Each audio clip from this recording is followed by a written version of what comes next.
یہ کہانی صرف ایک قوم کی تباہی کی نہیں، بلکہ اس انجام کی ہے جو اس وقت لکھ دیا جاتا ہے جب گناہ پر شرمندگی ختم ہو جائے، نصیحت مذاق بن جائے اور سرکشی فخر بن جائے۔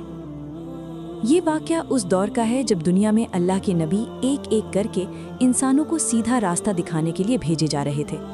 حضرت ابراہیم علیہ السلام کے زمانے میں ان کے بھتیجے حضرت لوط علیہ السلام کو اللہ تعالیٰ نے ایک خاص مقصد کے تحت ایک مخصوص قوم کی طرف نبی بنا کر بھیجا۔ یہ قوم ایسی بستیوں میں آباد تھی جو زرخیز زمینوں، سرسبز و شاداب علاقوں اور خوشحال شہروں پر مشتمل تھیں۔ ان کی شہر تجارت کے مراکز تھے، مال و دولت کی فراوانی تھی اور ظاہری طور پر انہیں کسی کمی کا سامنا نہیں تھا، لیکن ان کی اصل خرابی ان کے دلوں اور اعمال میں چھپی ہوئی تھی۔ وقت گزرنے کے ساتھ اس قوم میں اخلاقی بگاڑ پیدا ہونا شروع ہوا۔ ابتدا میں چھوٹی چھوٹی برائیاں عام ہوئیں، پھر آہستہ آہستہ وہ برائیاں بڑے گناہوں میں بدل گئیں۔ سب سے خطرناک اور تباہ کن گناہ یہ تھا کہ انہوں نے فطرت کے بالکل خلاف جا کر مردوں کے ساتھ جنسی تعلق کو نہ صرف اختیار کیا بلکہ اسے معاشرے کا معمول بنا لیا۔ عورتوں کو، جنہیں اللہ نے سکون اور پاکیزگی کا ذریعہ بنایا تھا، انہوں نے نظر انداز کر دیا۔ یہ عمل اس قدر عام ہو چکا تھا کہ کوئی اسے برا سمجھنے کو تیار نہ تھا۔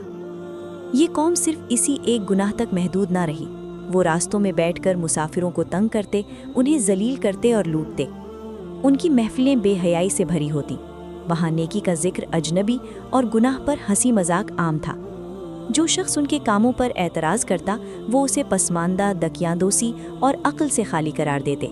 ان کے نزدیک آزادی کا مطلب یہی تھا کہ انسان جو چاہے کرے، چاہے وہ اللہ کے حکم کے خلاف ہی کیوں نہ ہو۔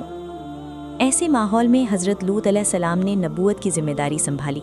وہ اپنی قوم کے درمیان رہے، ان کے دکھ سکھ دیکھے اور بار بار انہیں سمجھاتے رہے۔ وہ نرمی، محبت اور دردمندی کے ساتھ کہتے کہ اللہ سے ڈرو، یہ راستہ تمہیں تباہی کی طرف لے جا رہا ہے۔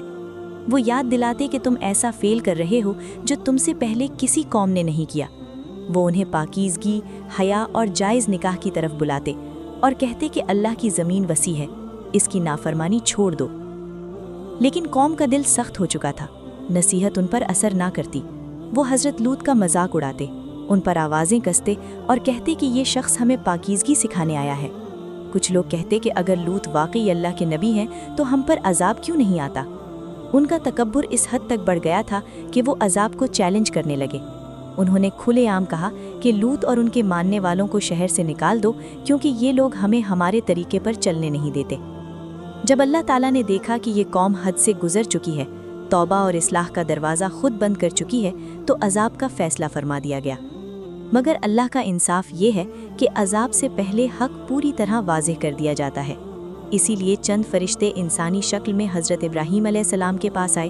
انہوں نے حضرت ابراہیم علیہ السلام کو بتایا کہ قوم لوط پر عذاب نازل ہونے والا ہے۔ حضرت ابراہیم علیہ السلام نے رحم کی درخواست کی، مگر بتایا گیا کہ اس قوم میں لوط اور چند افراد کے سوا کوئی نیکی پر باقی نہیں رہا۔ اس کے بعد فرشتے حضرت لوط کے شہر پہنچے اور ان کے گھر مہمان بن کر داخل ہوئے۔ حضرت لوط انہیں دیکھ کر گھبرا گئے، کیونکہ وہ اپنی قوم کی نیتوں اور عادتوں سے بخوبی واقف تھے۔ ان کا دل خوف سے بھر گیا کہ کہیں یہ لوگ ان مہمانوں کو نقصان نہ پہنچائیں۔ انہوں نے مہمانوں کی حفاظت کو اپنی ذمہ داری سمجھا، حالانکہ وہ جانتے تھے کہ حالات بہت خراب ہیں۔ شام ہوتے ہی شہر میں یہ خبر پھیل گئی کہ لوط کے گھر خوبصورت مہمان آئے ہیں۔ یہ سنتے ہی بدکار لوگ بے قابو ہو گئے۔ وہ جوک در جوک حضرت لوط کے گھر پہنچے، دروازہ گھیر لیا اور ناپاک ارادے ظاہر کیے۔ حضرت لوط نے نہایت بے بسی اور درد کے ساتھ انہیں روکا، اللہ کا خوف دلایا اور کہا کہ یہ میرے مہمان ہیں، مجھے رسوا نہ کرو۔ انہوں نے انہیں آخری بار سیدھے راستے کی طرف بلایا، مگر ان کے دل اندھے ہو چکے تھے۔ تب فرشتوں نے اپنی حقیقت ظاہر کی اور حضرت لوط کو تسلی دی کہ آپ خوف نہ کریں، یہ لوگ آپ کو نقصان نہیں پہنچا سکتے۔ فرشتوں نے ان بدکاروں کی آنکھوں پر ایسا اثر ڈالا کہ وہ دیکھ نہ سکے۔ وہ دروازے کے سامنے بھٹکتے رہے مگر اندر داخل نہ ہو سکے۔ اسی وقت حضرت لوط کو حکم دیا گیا کہ رات کے آخری حصے میں اپنے ماننے والوں کو لے کر شہر چھوڑ دیں اور پیچھے مڑ کر نہ دیکھیں۔ ان کی بیوی کو ساتھ لے جانے سے منع کر دیا گیا، کیونکہ وہ دل سے قوم کے گناہوں کو ناپسند نہیں کرتی تھیں۔ جب صبح ہوئی تو اللہ کا فیصلہ نافذ ہو گیا۔ زمین زور سے ہلائی گئی، ایک خوفناک چیخ سنائی دی، بستیاں الٹ دی گئیں اور آسمان سے پکی ہوئی مٹی اور پتھروں کی بارش برسنے لگی۔ چند لمحوں میں وہ شہر جو کبھی طاقت اور خوشحالی کی علامت تھے مکمل طور پر مٹ گئے۔ نہ وہ لوگ بچے جو عذاب کو مذاق سمجھتے تھے، نہ وہ محفلیں باقی رہیں جہاں گناہ پر فخر کیا جاتا تھا۔ یوں قوم لوط ہمیشہ کے لیے تاریخ کا عبرتناک باب بن گئی۔ ان کی تباہی آنے والی نسلوں کے لیے نشانی بنا دی گئی، تاکہ انسان یہ نہ بھولے کہ اللہ کی نافرمانی جب حد سے بڑھ جائے تو مہلت ختم ہو جاتی ہے۔